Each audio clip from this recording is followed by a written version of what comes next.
Christmas movie fans and critics are raving over a masterpiece film with a perfect 100% score on Rotten Tomatoes. Fanny and Alexander, which is available to stream on Now TV and first hit screens in 1982, has stood the test of time and still remains a beloved favorite for film fans. As children in the loving Ekdahl family, Fanny, Pernilla Allwyn, and Alexander, Bertil Guve, enjoy a happy life with their parents, who run a theater company.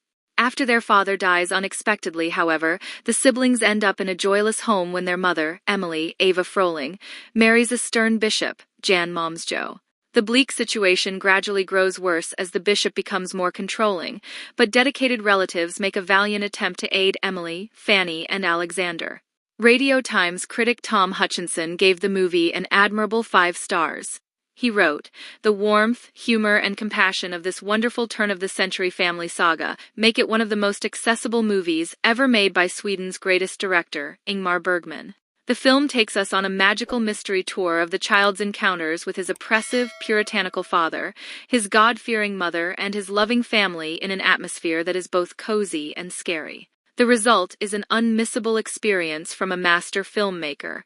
Meanwhile, the Times' Kevin Marr branded it as a 4 out of 5 flick and gushed that it is exquisitely written. He quipped, "The film is a series of exquisitely written and often lavishly staged set pieces. See the opening Christmas celebration sequence, punctuated by the punishments of Alexander and culminating in a deviously administered sedative. The final real jump scare remains an absolute shrieker." The Boston Globe gushed that in Fanny and Alexander, Ingmar Bergman has put the magic back into his lantern, while In Session Film called it an incredible piece of a cinematic achievement. And viewers agree with the praise, as they wrote on X, "Sorry, but I'm watching Fanny and Alexander, and those late Bergman films are actually the most beautifully well-lit, colorful films ever. The average moviegoer would have a fit seeing the color in these films. 'Tis the season of trying to convince everyone I know to watch the 5-hour version of Fanny and Alexander. I watched Fanny and Alexander 3 nights ago, but I can't stop thinking about it. Having a busy social schedule during the festive period is nice, but it doesn't really allow much time for Ingmar Bergman's Fanny and Alexander 5-hour TV version, which is kind of what it's all about. Fanny and Alexander is the best Christmas movie BTW, putting in one of my favorite little Christmas movies, the 5-hour cut of Fanny and Alexander." Meanwhile, a new Netflix film inspired by Die Hard has arrived on the platform just in time for Christmas, and critics are thrilled.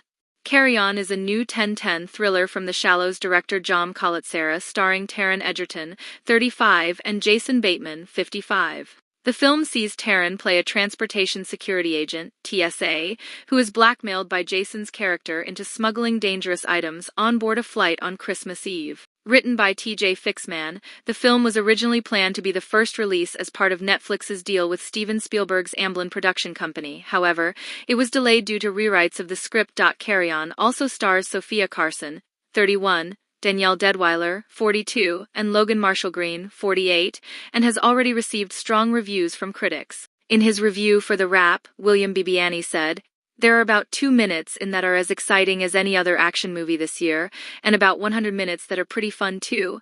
Prameet Chatterjee in Digital Media Talkies wrote, "Carry On is the best Christmas movie of the year." Meanwhile, Nick Shager for the Daily Beast added, "This breakneck Netflix offering confirms the enduring vitality of its chosen formula, and in the process proves an unexpected and welcome Yuletide streaming gift."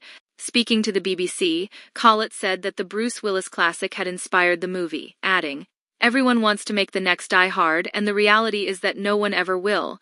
It's a perfect movie that can't be replicated, and also a very specific product of its time.